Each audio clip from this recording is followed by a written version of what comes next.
بسم اللہ الرحمن الرحیم۔ لوگ کہتے ہیں پہلے سمجھ جاؤ پھر نکاح کرنا، لیکن میرا اللہ کہتا ہے تم نکاح کرو، تمہیں سنبھالنے کی ذمہ داری میری ہے۔ جب شوہر اپنی روٹھی بیوی کو پیار سے مناتا ہے تو اللہ پاک کو اس کی یہ ادا بہت پسند آتی ہے۔ سارے مرد برے نہیں ہوتے، کچھ محافظ اور صاحبان بھی ہوتے ہیں۔ اگر عورت کے صبر سے آب زم کے چشمے پھوٹتے ہیں تو مرد کے حوصلے اور صبر کی گواہ کربلا کی مٹی ہے۔ بیوی کی خوشیوں اور خواہشوں کا خیال رکھنا شوہر کی ذمہ داری ہے، کیونکہ وہ آپ کے علاوہ کسی سے کہہ نہیں سکتی۔ شوہر کا پیار، وقت، توجہ ہی بیوی کے لیے سب سے بہترین تحفہ ہے۔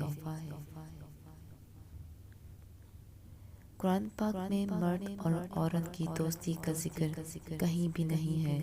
اس سے متعلق اللہ پاک نے فرمایا، اور جو تمہیں پسند ہو اس کے ساتھ نکاح کرو۔ اپنی بیوی کو راضی اور خوش رکھو، کیونکہ قیامت کے دن وہ تمہارے حق میں گواہی دے گی۔ بیوی جب اپنے مسائل شوہر کو بتاتی ہے تو اس کا مطلب یہ نہیں ہوتا وہ شکایت کر رہی ہے، بلکہ وہ آپ پر اعتماد کرتی ہے۔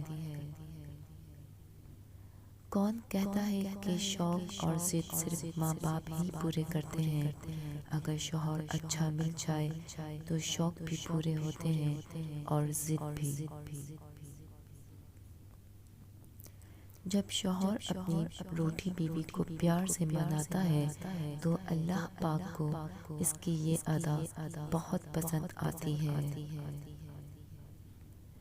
عورت کی طبیعت میں عجیب طرح کا تضاد ہے کہ وہ غریب شوہر سے پیسے مانگتی ہے اور پیسے والے شوہر سے پیار مانگتی ہے۔ اگر اسلام میں بیوی کو خاوند کے ماں باپ کا خیال رکھنے کا حکم نہیں تو اسلام میں 4 شادیاں کرنے کا بھی حکم موجود ہے۔ جب میاں بیوی دونوں ایک ساتھ نماز پڑھ رہے ہوتے ہیں تو اللہ تعالیٰ ان کے دلوں میں بے پناہ محبت ڈال دیتا ہے۔ مرد بڑی نازک مخلوق ہوتی ہے، اسے عورت کا ہائے کہنا ہی مار دیتا ہے۔ مرد کی اصل طاقت اس کی نیک بیوی ہے۔ عورت کی لمبی زبان کا شکوہ سب کرتے ہیں، مگر کوئی گونگی عورت سے شادی نہیں کرتا۔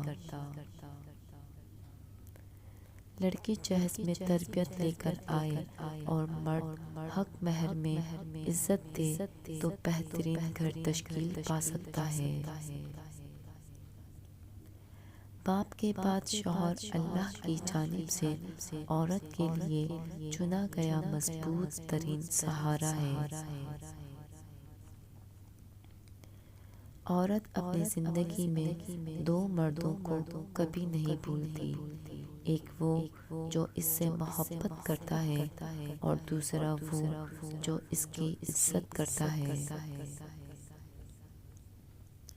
شوہر کا ساتھ ہو تو بیوی مشکل سے مشکل حالات سے نہیں گھبراتی، اگر وہی ساتھ نہ دے تو عورت بہت جلد تھک جاتی ہے۔ جب شوہر پریشان گھر آئے اور بیوی اسے تسلی اور احساس دلائے تو اسے جہاد جتنا ثواب ملتا ہے۔ میاں بیوی کی طلاق میں سفر ان کے بچے کرتے ہیں۔ مرد کو عورت اور عورت کو مرد مل جاتا ہے، مگر بچوں کو ماں باپ کا پیار نہیں ملتا۔ بیوی صرف نام سے بدنام ہے، ورنہ تکلیف میں ساتھ صرف وہی دیتی ہے۔ حضرت علی نے فرمایا، عورت کا چاہت شوہر کے ساتھ اچھی زندگی بسر کرنا ہے۔ مجھے ایسی محبت نہیں چاہیے جو لیلا اور مجنوں کے درمیان تھی، مجھے ایسی محبت چاہیے جو حضرت محمد صلی اللہ علیہ وآلہ وسلم اور حضرت خدیجہ رضی اللہ تعالی عنہا کے درمیان تھی۔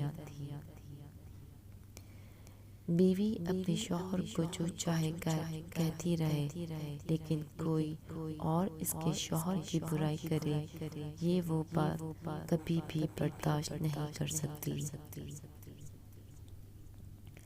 سب سے امیر مرد وہ ہے جس کی جیب میں عورت کی وفا ہوتی ہے۔ مرد جیسی مخلص محبت عورت کبھی کر ہی نہیں سکتی۔ زندگی کی تلخیوں میں خوش مزاج بیوی کا ساتھ رب کی بہت بڑی نعمت ہے، جو اپنے میٹھے بول، وفاداری اور اپنائیت کے احساس سے شوہر کے سب غم دور کر دیتی ہے۔ بہترین مرد وہ ہے جو دیر سے ناراض ہو اور جلدی راضی ہو جائے۔ پاکیزہ عورتیں آخرت میں پھولوں سے بھی زیادہ خوبصورت ہوں گی۔ سمجھدار بیوی وہ ہوتی ہے جو زندگی کے معاملات میں خاوند کو بڑا بنا کر رکھے، کیونکہ خاوند کو اللہ نے مرتبے میں بھی بڑا بنایا ہے۔ ہم ایسے معاشرے سے ہیں کہ اگر عورت اپنے شوہر کا دل جیت لے تو اس پر پہلا الزام جادو کا لگایا جاتا ہے۔ زندگی میں پیسہ ہی سب کچھ نہیں ہوتا، پیار اور احساس کرنے والا ساتھی ہو تو عورت غریبی میں بھی ملکہ جیسی زندگی گزارتی ہے۔ عورت وہ پتھر ہے جس کو دنیا کی کوئی نفرت نہیں توڑ سکتی۔ عورت کو جب بھی توڑا ہے، محبت میں ہی توڑا ہے۔ جب شوہر اپنی بیوی کو حقیقت محبت دیتا ہے تو بیوی اپنے والدین سے بھی بڑا درجہ اپنے شوہر کو دے دیتی ہے۔ بیٹیاں جب سسرال میں خوش ہوں تو وہ خود ہی میکے کا کم آنا کر دیتی ہیں، کیونکہ شوہر کے بغیر دل نہیں لگتا۔ اگر شوہر اچھا ہو تو بیوی برے سے برے سسرال میں گزارا کر لیتی ہے۔ تمہاری ہستی کا اتنا تو روب ہو کہ پاس سے گزرے کوئی عورت وہ بے خوف ہو۔ شریف عورت جس سے ایک بار جڑ جائے پھر وہی اس کا سب کچھ ہوتا ہے، اور کسی کے سائے کا سوال ہی پیدا نہیں۔ جان دے دے گی مگر شرک کا خیال تک نہ لائے گی۔